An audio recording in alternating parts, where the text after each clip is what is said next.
जैसा कि ये विदित है कि बीजेपी के श्री अमित शाह द्वारा संसद में भारतीय संविधान के मूल निर्माता व दलितों एवं अन्य उपेक्षित वर्गों के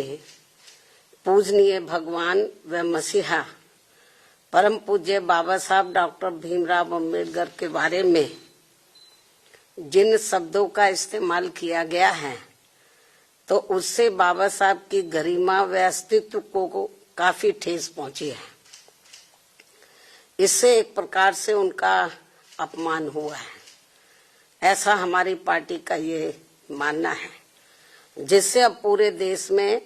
इनके अनुयायियों में जबरदस्त गुस्सा व आक्रोश व्याप्त है और ये इनके कहे गए शब्द इनको जल्दी ही वापस ले लेने चाहिए तथा इसके लिए इनको पश्चाताप भी जरूर करना चाहिए, तो ये बेहतर होगा। वरना इनके अनुयायी इस घटना को कभी भी भुला नहीं पाएंगे तथा ना ही इनको कभी माफ कर पाएंगे। जिस प्रकार से बाबा साहब के प्रति कांग्रेस पार्टी के असंख्य रहे गलत कारनामों को इनके अनुयायी अभी तक भी भुला नहीं पाए हैं और ना ही ये कभी कांग्रेस पार्टी को माफ करने वाले हैं, चाहे ये अपने कितने रंग ढंग व चाल आदि भी क्यों ना बदल लें। इतना ही नहीं बल्कि कांग्रेस पार्टी ने बाबा साहब के देहांत के बाद तो इनके नाम को व संविधान निर्माण में रहे इनके अहम योगदान को भी इतिहास के पन्नों से मिटाने की भी पूरी कोशिश की है। हालांकि अपने इस मकसद में ये पार्टी अब तक जरूर कामयाब हो जाती, ये कांग्रेस पार्टी अब तक जरूर कामयाब हो जाती यदि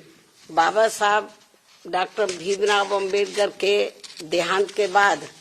इनके अधूरे रहे कारवा को आगे बढ़ाने के लिए मान्यवर श्री कांशीराम जी अपना पूरा जीवन समर्पित करके वे आगे नहीं आते, जिसको मंजिल तक पहुंचाने के लिए मुझे भी अपनी पूरी जिंदगी समर्पित करनी पड़ी है। इसके साथ ही मान्यवर श्री कांशीराम जी ने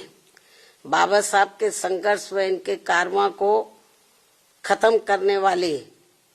कांग्रेस पार्टी के सभी साम दाम दंड भेद आदि हथकंडों का मुकाबला करके व उनसे सावधानी बरतते हुए तब फिर बीएसपी का गठन किया है, जिससे अब कांग्रेस, बीजेपी व अन्य सभी जातिवादी एवं संकीर्ण मानसिकता रखने वाली पार्टियां किस्म किस्म के हथकंडे इस्तेमाल करके कमजोर करने में लगी है। जबकि यूपी में 4 बार बीएसपी के नेतृत्व में रही सरकार ने जिस प्रकार से यूपी की राजधानी लखनऊ में व दिल्ली के नजदीक नोएडा में भी बाबा साहब डॉक्टर भीमराव अम्बेडकर के सम्मान में अनेकों भव्य व ऐतिहासिक स्मारक, संग्रहालय व स्थल आदि बनाए हैं, साथ ही इनके नाम पर यहाँ अनेकों जनहित की योजनाएं शुरू की गई हैं। नए जिलों के नाम आदि भी रखे गए हैं, जिनमें से बाद में काफी कुछ को समाजवादी पार्टी की सरकार ने बदल भी दिया है, जो इस पार्टी की बाबा साहब के प्रति इनकी नफरत को भी दर्शाता है, जो अब कांग्रेस के साथ मिलकर इनके सम्मान की हवाई बातें कर रहे हैं। इसी प्रकार इन वर्गों से जुड़े अन्य संतों, गुरुओं व महापुरुषों आदि को भी पूरा आदर सम्मान दिया गया है, जिससे अब कांग्रेस व बीजेपी आदि की नींद उड़ी हुई है। ये जो हमने काम किए बाबा साहब के सम्मान में, तो उससे अब बीजेपी व कांग्रेस आदि की नींद उड़ी हुई है, जिनके अनुयायियों के वोटों को लुभाने के लिए, जिनके अब बाबा साहब के जो अनुयायी हैं या अन्य संत, गुरु और महापुरुष हुए हैं, उन जो दलित और अन्य पिछड़े वर्ग से ताल्लुक रखते हैं, तो उनके अनुयायियों के वोटों को लुभाने के लिए फिर बीजेपी को भी मजबूर होकर वे अपने दिल पर पत्थर रखकर इनके सम्मान में कुछ कदम भी उठाने पड़े। और अब कांग्रेस पार्टी भी बाबा साहब के दलित व अन्य उपेक्षित वर्गों के वोटों को लुभाने के लिए आए दिन किस्म किस्म की सियासत करने में लगी है। और इसी क्रम में कांग्रेस पार्टी अब इस कोशिश में लगी है